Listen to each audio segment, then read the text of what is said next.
Subscribe करें हमारे YouTube channel साधना gold को और पाएं वीडियो सबसे पहले।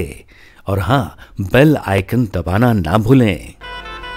तो एक व्यक्ति थे, उन्होंने एक संत जी से कहा, महाराज कोई ऐसा जतन बताइए जो मैं अपने धन दौलत को अपने साथ लेकर के जाऊं, अपने खजाने को। तो संत ने कहा, अच्छा इसका एक ही मार्ग है, पुण्य मेरे साथ कैसे जाएगा? अगर आप पुण्य बता रहे हो, क्या करूं? धन दौलत तो किसी के साथ जाता नहीं, एक सुई भी किसी के साथ नहीं जाती है, यहाँ तक कि शरीर भी छूट जाती है। सूक्ष्म रूपी आत्मा इस शरीर को छोड़ करके चली जाती है। जैसे हम सभी कोई वस्त्र पहन रहे हैं ना, और वो पुराना हो जाता है, फट जाता है, तो हम उसको चेंज कर देते हैं, बदल देते हैं। कोई नया वस्त्र ले आओ, मैं पहन लूँ। आत्मा अजर और अमर है, ये कभी मरती नहीं है। नयनम छिदंति शास्त्राणी नयनम दहति पावका ना चैनम कले दंत्यापो ना शोषयति मारुता। ना अस्त्र काट सकता है, ना अग्नि जला सकती है, ना वायु सुखा सकती है।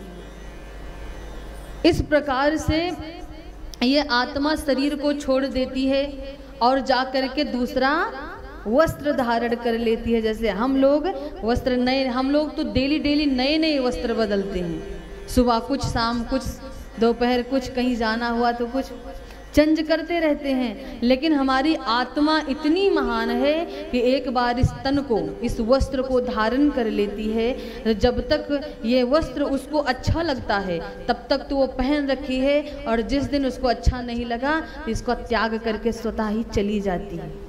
कोई मरता नहीं है इस दुनिया में। ये भ्रम है हमारा कि महाराज हम मरते हैं। जो सत्य है उससे हमें भय है, और जो असत्य है उससे हम जुड़ाव करते हैं, लगाव करते हैं। सबको पता है मृत्यु अटल है, एक दिन होना है, तो क्यों ना हंस करके हम गले लगा लें। हम उससे रोएं क्यों, भागे क्यों, घबराए क्यों? संत जी ने कहा, देखो जैसे आत्मा इस शरीर को छोड़ के चली जाती है। महाराज आप भ्रमण करते हो? बोले हाँ। बोले आप इस देश की बात बताता हूँ आपको। संत जी ने कहा, आप दूसरे देशों में जाते हो, इंडियन करेंसी चलती है? नहीं चलती ना। वहाँ के लिए अलग अलग, कहीं डॉलर लग रहा है, कहीं पाउंड चल रहा है, हर जगह के अलग अलग अपनी करेंसी है। जब आप यहीं दूसरे देश जाने के लिए आपको विमान से जाना पड़ता है। एरोप्लेन क्या है? विमान। आपको विमान से जाना पड़ता है और अपनी इंडियन करेंसी को उस डॉलर में चेंज करना पड़ता है। तब आप जा करके उस नगरी में भ्रमण कर सकते हैं, और उतने दिन तक जितने दिन तक आपके हाथ में वहाँ की करेंसी है, वीजा है, उसकी भी एक लिमिट होती है। तो आप वहाँ से पुनः फिर यहीं चले आते हो। तो महाराज यदि आप पुण्य ले जाना चाहते हो तो उस लोक का करेंसी कौन सी है? उस लोक की करेंसी है पुण्य। जैसे यहाँ का रुपया है, ऐसे वहाँ की करेंसी क्या है? पुण्य है। और जितना हो सके पुण्य कर डालो, वही तुम्हारे साथ जाएगा, अन्यत्र कुछ जाने वाला नहीं है। जितना धर्म कर्म करो, जितना पुण्य कर सको उतना करो, वही सब आपके साथ जाएगा, वही आपकी करेंसी है। आप जितना अच्छा पुण्य करोगे उतना सुंदर विमान आएगा। एक ऐसा विमान आता है जिसमें ना बैठने की सीट होती है, ना खड़े होने की जगह होती है, जिसे जनरल कहते हैं। टिकट नहीं है ना। जिसका टिकट है वो ट्रेन में अपनी सीट पर बैठा हुआ, जिसका नहीं है वो खड़ा हुआ, बड़ा दुख पाता है।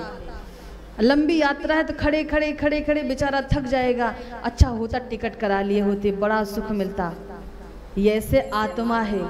आप धर्म कर्म पुण्य पूजा पाठ प्रभु का सुमिरन नहीं करोगे ना, तो जनरल जैसे लोग जाते हैं ना, सीट भी नहीं मिलेगी। यम के दूत आएंगे, कैसे ले जाएंगे? गले में फंदा डाल करके और अपने वाहन पर बैठ करके तुमको लटकाते हुए लेकर के जाएंगे।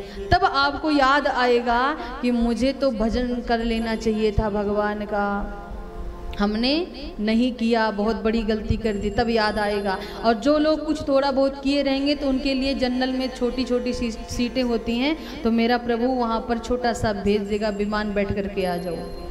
कुछ नहीं होगा, ना उसमें एसी होगी, ना कूलर होगा, ना पंखा होगा। और थोड़े भगवान के भजन करने वाले जो मध्यम क्वालिटी के होंगे उनके लिए मेरा प्रभु स्लीपर क्लास की व्यवस्था कर देता है, आ जाओ, शोरगुल नहीं होगा, तुम्हारी हम व्यवस्था कर रहे हैं। और हाई क्वालिटी का होगा, निरंतर जप करने वाला, मोह माया भी उसके पास होगी। हम ये नहीं कह रहे कि अपना धन दौलत सब लुटा दो, नहीं। गृहस्थियों का एक नियम है, भगवान कहते हैं गृहस्थियों के घर तो मैं बसता हूँ, मेरे विप्र बसते हैं। और कहाँ जाएंगे? साधु सन्यासी जो भी हैं वो कहाँ जाएंगे? आप लोगों के यहाँ ही आएंगे। तो भगवान कहते हैं मैं उनके लिए 3rd AC की व्यवस्था कर देता हूँ। और जो थोड़ा हाई क्वालिटी के होते हैं, जो किसी की बुराई नहीं करते, चुगलीबाजी नहीं करते, निंदा नहीं करते, अपने काम से काम रखते हैं, उनके लिए 2nd AC की व्यवस्था करता हूँ, है ना। और 1st AC की व्यवस्था, जो भक्त मेरे दर्शन की लालसा में बैठा हुआ है। कैसी? मेरे दर्शन की लालसा में, लेकिन कुछ खोट थे, मेरा दर्शन नहीं कर पाया, मैं उसके लिए 1st क्लास भेजता हूँ। और जो मेरा परम भक्त सिया राम मैं सब जग जानी, करहूँ प्रणाम जोर जुग पानी, सब में मेरा दर्शन करता है और मेरा ध्यान निरंतर करता रहता है, कभी नहीं भूलता, किसी का कोई कभी गलत नहीं किया है, सब पर उपकार किया है। और ध्रुव प्रहलाद जैसे मेरी भक्ति किया है, मैं उसको स्वतः अपना विमान लेकर के जाता हूँ लाने को। जैसे हम लोग हैं ना, बड़े बाप के बेटे हैं, खूब पैसे वाले हैं, तो हम ना जनरल की यात्रा करेंगे, ना स्लीपर की, ना 3rd की, ना 2nd की, ना 1st की, हम एरोप्लेन से यात्रा करेंगे। तो वैसे बड़े बाप का बेटा, भगवान के बड़े भक्त कौन होते हैं? माता पिता अपने बच्चों को जितनी उनसे हो सकती है उतनी सुविधा देते हैं, जितनी उनकी औकात है। ऐसे मेरा परमात्मा है, अपने भक्तों पर ऐसी कृपा करता है, जितना उसका सामर्थ्य, उसकी भक्ति, उसकी पूजा है, उतना मेरा प्रभु उसको देता है, वैसी व्यवस्था में रखता है। अब आपके ऊपर है, आप कैसी व्यवस्था में रहना चाहते हैं, कैसी यात्रा करना चाहते हैं। सारी यात्रा आपकी सुखदायी होगी इस संसार में, लेकिन प्यारे एक बात ध्यान रखना, उस यात्रा को भी सुखदायी बनाने की कृपा करना कि प्रभु ये यात्रा तो बहुत सुखमय हो रही है, लेकिन मेरी एक यात्रा, अंतिम यात्रा, इसको भी सुखदायी बना देना।